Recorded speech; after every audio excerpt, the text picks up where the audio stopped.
Оштетен покрив на Галичица, падната бандера на Ристо Чада, силниот ветер предизвика проблеми во Охрид.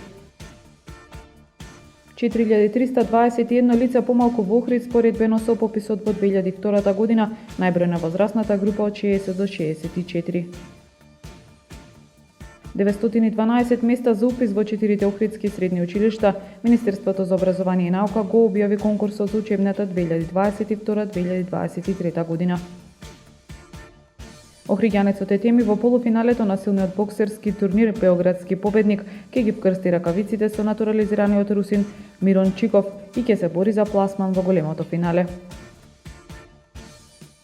Времето утре променливо облачно и врнежливо, температура во интервал од 8 до 16 степени. Следевте една минута вести на Охрид Ньюс.